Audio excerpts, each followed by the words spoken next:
Some NFL salary cap news that positively affects the Browns, free agency, the combine, and a whole lot more coming up right now on the Sick Podcast with Andy McNamara. Turn up your volume. Because you're about to listen to The Sick Podcast with Andy McNamara, the sickest Cleveland Browns podcast. Chubb runs, he's to the 10, 15, he's to the 20, 25, 30, 35, 40, 45, 50. There goes Chubb, he's to the 30, 20, 10, 5, touchdown, Chubb-a-lubba hub. It's gonna be sick. Oh, I can't wait till we hopefully get to hear Nick Chubb's name being called by the great Jimmy Donovan sooner than later. Not the start of the year at some point. I'm Andy McNamara. Welcome to the show, everybody. Browns offseason, scouting combine this week. Free agency coming up. Lots of rumors. Make sure you click notifications on. Subscribe and get us on Twitter, X at SickPodBrowns, at AndyMC81, Instagram and TikTok at AndyMC Sports. Leave comments below, share and like. Always love that. All right. You know what? Let's not mince around today. Let's get right to my guy, Chris Oldach from ESPN Cleveland, producer of The Really Big Show, co-host of Paw and Paulus down there in God's country, Cleveland, Ohio. Chris, welcome back to the show, buddy. How are you? I'm doing great. Glad to be back. Thanks for having me. Oh, man. Well, it's great to have you. And I wanted to have you on in part because it's an interesting time in the NFL season because there's lots of possibilities, but very few answers. And one thing that we did find out, which shocked me, was how much the NFL salary cap went up, which Chris literally, with a snap of the fingers, got the Browns from in salary cap trouble to plus 11 million. Yeah, I was not expecting the jump that we saw. That was great news for the Browns, as you said. Yeah. You know, Andrew Berry will not be done though restructuring. Obviously, you have to make more room for all the new guys you bring in, all of that. So we know they're not done, but it helps alleviate some of that pressure, which is great. But I expect them to do something with DeShaun Watson's contract, whatever it is. Keep kicking the can down the road, right? I mean, that's what you see teams everywhere around the NFL doing. And I wouldn't be surprised if you see, I mean, you heard it, Nick Chubb. They're probably going to restructure him coming off the 2 knee surgeries this past season. So I think there's going to be a lot of work for Andrew Berry to do, and he's not done, but they definitely got a huge break there, no doubt. Yeah, that helps Amari Cooper possibly as well with 20 plus million in salary cap. I wonder though, Chris, with the DeShaun Watson angle of it, at some point, they're going to have to pay the full chunk. So maybe if you can restructure a bit of the Nick Chubb contract, you give him some upfront money, whatever, you know, mix and match a little bit here and there. I wonder if this might be the year where Andrew Berry, with that little bit of extra right now, could say, hey, I'm going to pay that, 46 mil or whatever. I'm going to pay that chunk now because even as that stands, there's still 11 million bucks over. I wonder if this might be that year because, Chris, otherwise we're going to get to the point we're paying this thing off 2, 3, 4 years after Watson's out of here. Yeah, and it's interesting because no one wants to talk about it yet, but half of the coin is, okay, he comes back this year off the shoulder surgery and he's worth every penny. Yeah. The other flip side of that is, okay, how do we get off of the DeShaun Watson contract and maybe just move him totally if this upcoming year doesn't work? Right. By paying a larger chunk of that this year, there's less to pay on the back end. So maybe that gives you a little more flexibility. I don't believe the Browns are there yet. For the record, I'm not saying that that's what the Browns are planning on doing, but you have to be having that conversation, right, at some point. So I think it'll be interesting how they handle the DeShaun Watson contract situation. And ultimately, Andy, I think it will give us a peek into the window of maybe how they really feel about DeShaun Watson after 2 disappointing years so far. Well, yeah, this is year 3 of 5. Like Chris, this is the point where, come on, right? Like this is the point where if you're Andrew Berry, you have to think, okay, if this doesn't work out this year, we got to be making some plans because you are wasting Myles Garrett's prime. Chubb's near the end. You got, Denzel Ward. There's a whole. The team's ready now. You just need that quarterback. Go down the list of all the players who David Njoku all of a sudden turned into a great tight end, a Pro Bowler.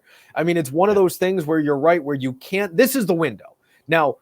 that doesn't mean DeShaun won't be here longer than this 5 years. Maybe he turns it around this year, and the next 3 years he's great. And let's put him in that Josh Allen category of just really good, but you can't quite get to the Super Bowl. Right. So I would imagine after that, the Browns will do everything they can to keep him beyond that. But you're looking at a window with the rest of the team is ready to win. So if they don't do it, I mean, this year's huge. I know we joke all the time that it's the biggest offseason in Browns history. Well, it kind of feels that way, even more so than last year. So I know it's cliche, but that's where we are. Well, and one of the big free agent acquisitions is going to be the backup quarterback position. And Andrew Berry said he considers it a top 30 spot, which to me I would think here, Chris, that doesn't mean you slide in DTR like we did last year at number 2. You can't. If it's me, you can't do it. I'm sorry. No offense to DTR. He's young. Look, he beat the Steelers last year, and that's all well and good. But if Joe Flacco, here's the crazy thing. If DTR never gets hurt last year, Joe Flacco, in all likelihood, is never a Cleveland Brown, and maybe the Browns don't make the postseason. Wow. And again, that's not a shot at DTR at all. He's a rookie quarterback. Yeah. But I would not feel, as a Browns fan, I would not feel confident having DTR be your backup. No. So who do you go to? Is it Joe Flacco and you bring him back? Is it a Jacoby Brissett type player? I've heard the name Mitchell Trubisky thrown around. You need someone who can just come in there and win you a couple of games. And this is not a slight against DeShaun Watson, but assume he's going to miss a couple of games, right? I mean, that's the pattern. That's the pattern. And also just look around the league. I know a handful of teams did have their quarterbacks play all year long, but injuries are going to happen. And even if let's say it's not even a full game, let's say it's a quarter, or DeShaun gets banged up in the fourth quarter with 7 minutes to go and he just can't go in for the rest of the game. You need someone that you're at least going to have faith in right now. Again, I think DTR could develop into a good quarterback down the road.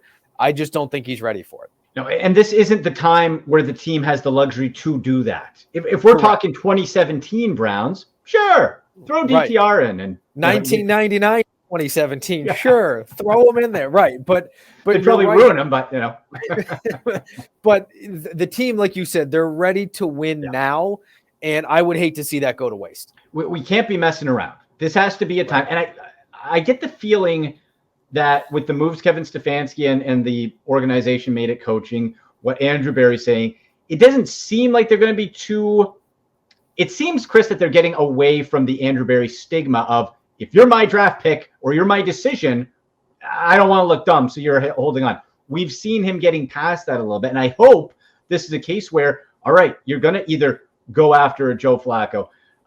Who, Chris, I got to say, I am getting the feeling – he might be following Alex Van Pelt to New England.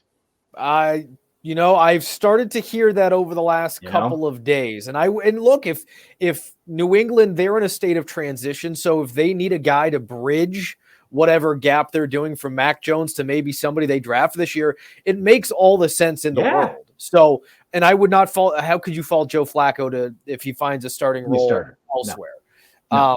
Just not Pittsburgh, please. Can't do it. It could be, right? Now they say the rumor out of Pittsburgh right now is that they're not looking at a quarterback. To that I say good, great, please, right? Please. But it's going to be interesting to see how they handle it. To your point though about Andrew Berry and the draft picks, I think part of that was early on for Andrew Berry. He was young. It was his first time as the guy, the general manager. And it's like, okay, yeah, there was probably some of that. I don't want to be wrong about my guys. Yeah. But I think he quickly realized that he's really good in other spots, whether that is free agency or whether that's making trades. Like, look what we got Amari Cooper for from Dallas a couple of years. What, it was a fifth rounder? So Zadarius Smith too last year. Right. So there's examples of Andrew Berry being very smart and very right, by the way, about some of the moves he's made. So, and I think that's what the good teams do. You don't try to compound a mistake on a draft pick by doubling down on it and forcing their hand. Look at the Niners as an example. They trade a haul for Trey Lance, and lo and behold, the guy who's actually the right fit for their scheme and some of it is injury and all of that other stuff with Lance, but Brock Purdy, Mr. Irrelevant. And what did the Niners do? They said, hey, we were wrong. Let's trade Trey Lance away. So I think we're starting to see Andrew Berry just learn and develop as a GM. Yeah. And the good thing is, and obviously by being here 4 years and now going into year 5 in line for a contract extension, he has made more right moves than wrong moves at key positions, and it's paid off. Yeah. In conversation with Chris Oldach from ESPN Cleveland. And we look at other free agents now. I did a couple of weeks ago, Chris went through all the Browns free agents, kind of like, okay, who do we want to keep, who maybe not, with the salary cap situation as it was.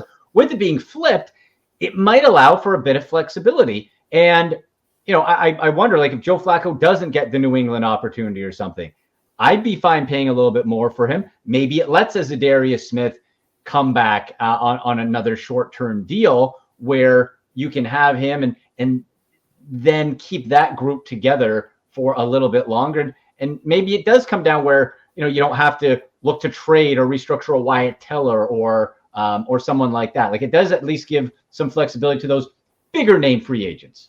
Yeah, there's definitely a little more flexibility. And it is interesting because Andrew Berry is also very good at not only looking at the impending free agents this year, who can we bring back, but I think he's also been very good at looking a year down the road as well. And who can, I'm not saying there's going to be extensions this offseason, right? But a guy like MJ Emerson, I know he's going to be going into year 3. Yeah. So he's not quite in line for an extension then, but I wouldn't be surprised if you start seeing other restructures starting to set up that down the road, because you kind of have to, especially because Emerson's going to be a guy who knows how much longer Denzel Ward is going to be around. Or let me put it this way. I shouldn't say how much longer he's going to be the number 1 corner. There's no signs of slowing down, but in 2 years from now, maybe Emerson is that guy. So I think the flexibility this year is not only great for the immediate, okay, who can we put next to a Myles Garrett? Are there any linebackers we can bring in, or whatever position you're looking at? But I also think they're starting to look down the road too of the MJ Emersons of the world. Like, we know JOK's in line for a contract extension as well. Yeah, gotta pay. Right. So there are key pieces here that you look at and say, like, we can't let these guys even sniff free agency. So Andrew Berry's got his hands full. He's going to be busy for quite some time here. Well, and you mentioned Denzel Ward, and when he's on the field, phenomenal. But we see year after year, like we talked about DeShaun Watson missing time, you got to bank in 2 to 3 games at least without Denzel Ward. But you know what? How many Browns? I know Browns fans, and I'll say this though about Denzel Ward. I want to have his back for a second. People make it sound like he misses 10 games a year, and it's just not that. I mean, I'm think anywhere probably between 3 to 4. Maybe there was a year he had 5, but I think that 3 to 4 is that sweet spot. But Andy, I'm signing up for that all day long. I mean, I understand that it's annoying as a fan when you see him out for whatever injury. But you're telling me you're not going to sign up for arguably the best corner in the league, who is underrated, in my opinion. And maybe that comes across as a homer, and I don't care. He's sensational when he's on. Absolutely. Right. So I'm going to sign up for half the field being shut down for 75% of the season. And sure, roll the dice the other few games, but I can live with it. He's so good that I'm willing to have him miss a couple of games. So let me bring up this name then, Greg Newsome. Who, because with quarterback, we know you can never have enough. You need depth. Right. You need the rollout. Right. They drafted the Mitchell kid last year as well. Let's see if he could develop too. That could be a bit of a dark horse developer. I'm sure Barry will draft or bring in other guys. But now you have Greg Newsome, who with the salary cap update, his 5th-year option also got bumped up a level. Right. And I don't know about you, Chris, but to me, I'm not saying I don't want Greg Newsome long-term. I'm just saying I feel fine going into this year. Let him play it out and see where it goes. If he balls out, well, let's see if we can do a Grant Delpit type thing, sign him in year. If he doesn't, then you can see what the market says. Yeah, I mean, there's a lot of different ways to go about it. Do you sign him now, hoping to get him on the cheap and keep him here longer? Right. Where if he goes into next year, balls out, and Greg Newsome had a really good year. Yeah. Sour taste in my mouth from how he played in Houston, which is unfortunate because, I mean, you could say that about just about every Brown in that game. But overall, I thought he had a really nice year. I thought it was solid. So do you go into this year saying, okay, be even better, and then he's going to get a massive deal elsewhere as a number one corner? Because there are teams where Greg Newsome would be your number one corner in this league. Sure. So I think it's almost a luxury to have three corners, the skill levels that the Browns do. So I'm not ready to let him go, but if we're being honest, and this is not me trying to run him out of town, if you're looking at assets on this team in terms of players, because the Browns, again, for the third straight year, don't have a first-round draft pick. If you're trying to land some type of big-name wide receiver via trade this offseason, Greg Newsome is, and this is actually a compliment, he's probably your most valuable asset, or one of the most valuable assets that you have in terms of where he is in his career, where his contract is, how he's been playing.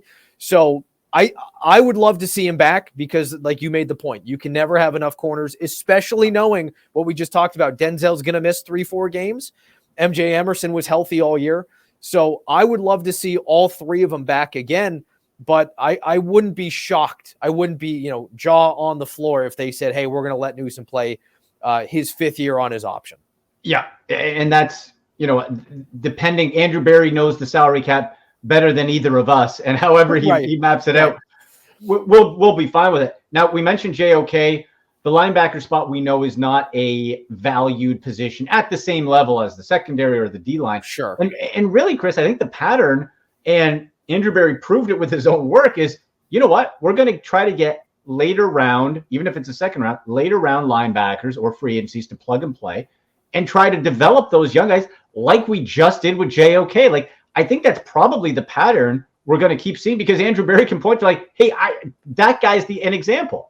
Yeah, and with JOK, and we saw it really from all the linebackers this year, I thought personally, with the additions that the Browns had made on the defensive line and really beefing it up there, JOK looked great. Anthony Walker, when he was out there and he was playing well, looked really good. Like, the linebackers were able to get downhill and be aggressive, where last year when your defensive line's getting blown off the ball, and you're getting, as a linebacker, you're getting blocked into, you can't do anything. So I thought a lot of it had to do with the defensive line. I kind of have there's a special place in my heart for JOK. And when they drafted him a few years ago, I thought this was one of my takes. I said, boy, he's going to revolutionize the linebacker spot here in Cleveland. And I've been waiting. And this year I finally saw what I saw at Notre Dame. And I thought he played great this year. He looked a lot bigger too. Like, it looked like he hit like a growth spurt or something. Bit of meat, yeah. So I thought he was great. So I think they could use another big middle linebacker. I'm not comparing from a skill level, but someone that, like, you look at and you go, oh my God, Ray Lewis is over there. Like, what? Let's account for him. If they can find somebody like that in free agency, great. But I would not be surprised at all, Andy, to see them take a flyer on some type of linebacker middle to late rounds in the draft and say, let's have him learn under the tutelage of a JOK, a Taki, if he's back. So I think there's options there, but I'd like to see them beef that up a little bit. That's another position that was just beat up by injuries. Oh, for sure. And I think for those later picks, you really have to look at, for linebacker, for example, is, okay, let's pick a player that has an elite trait, but rough in other areas. Let's have a guy, he can go get it, but maybe he's not great in pass, whatever. And try to mold that way. Now, an area, a couple more for you, Chris, is the defensive line. And this really is coming down to, for the Browns' second round pick, assuming they stay there at 54, do you go wide receiver? Do you go defensive line? Obviously, free agency is going to tell us or hint a little bit towards which way they go there.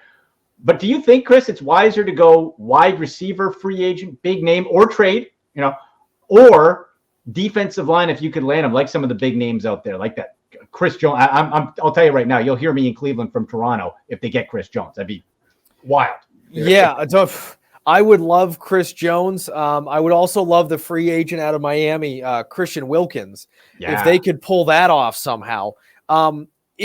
I don't know if there is a right or wrong in general around the league, but one knock I think you could have on Andrew Berry is his wide receiver draft history.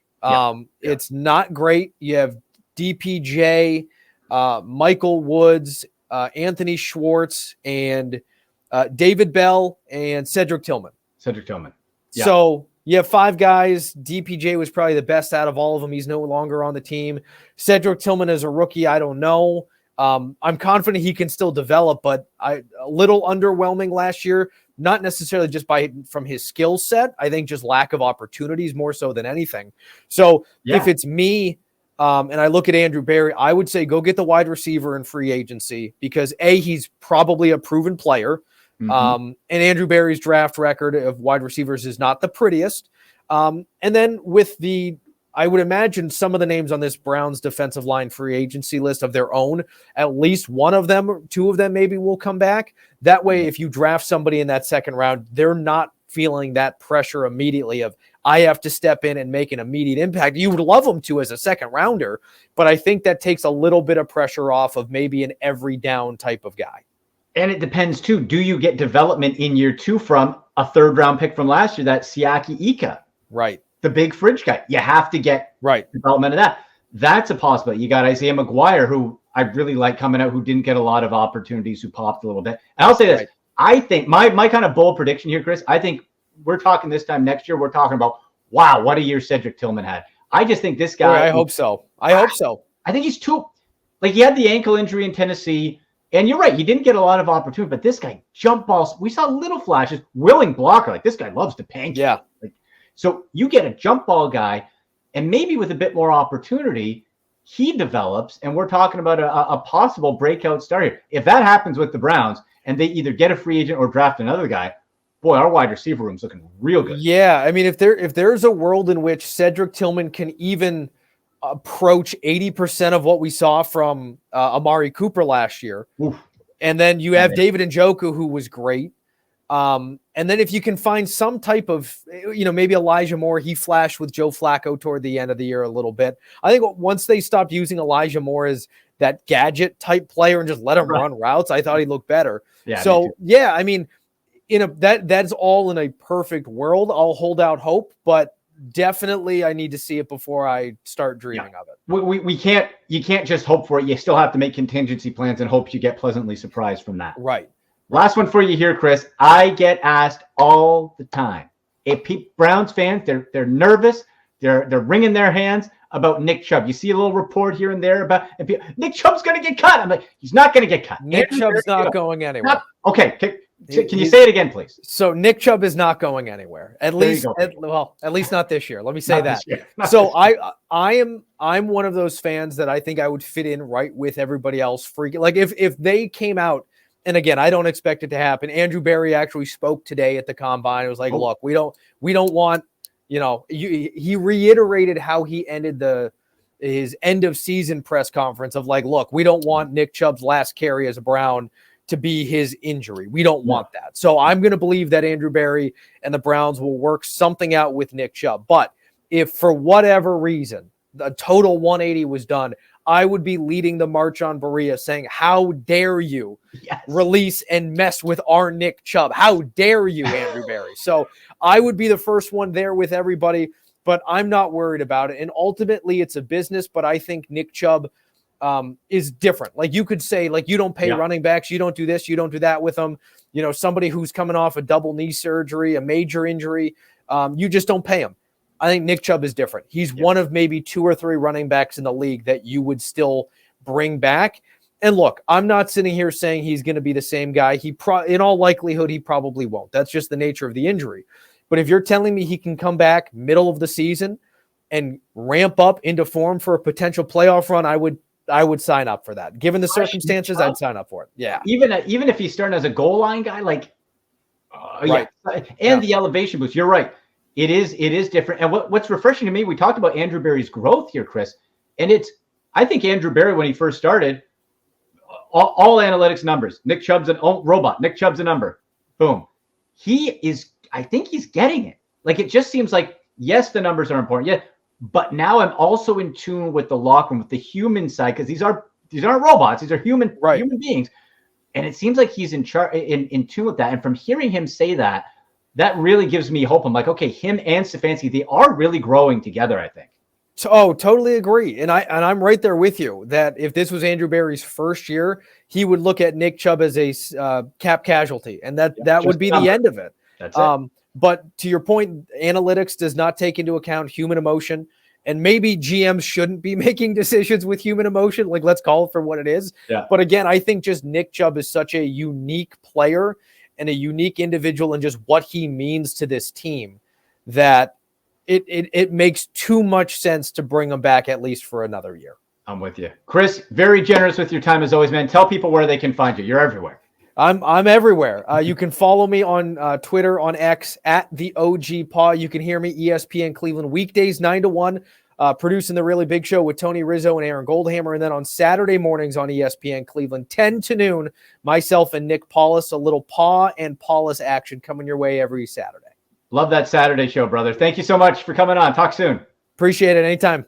All right, there he goes. Chris Oldach from ESPN Cleveland, one of my favorites. So there you go. Nick Chubb's not going anywhere, people. Okay? He's not. You can see an article. You can see the cap numbers. We know. Mathematically speaking, it doesn't make sense to keep him if it's any other guy. But Andrew Berry showing that realization of what he means to the team. Not every team has this type of guy. Not every team has this type of guy every 10 years. Special player. So I think he's going to be fine. Next up, I'm going to be diving in deep to the combine this week, folks. Hey, this is I jump in, get my notepad. I'm looking at my notes from last year too, and we go through. I'm going to be focusing on wide receiver and defensive tackle specifically. Little sprinkle of the running back late picks. I want to see if there's any kind of, later round guys maybe could take a Kareem Hunt role. And, of course, the quarterbacks, maybe a little gem here and there. So lots of combine talk on next Tuesday's show. But big thanks to Chris Oldach from ESPN Cleveland, to Anela, to Sammy, to the whole Sick Podcast crew. Hey, free agency's around the corner. Combine's here. The draft is coming up. So much excitement in the Browns world. We will see you next week on the Sick Podcast with Andy McNamara. And as always, go Browns! And that's a wrap. Hope you don't miss us too much until next time. Follow the Sick Podcast with Andy McNamara on YouTube, Instagram, Facebook, Google Play, and Apple Podcasts.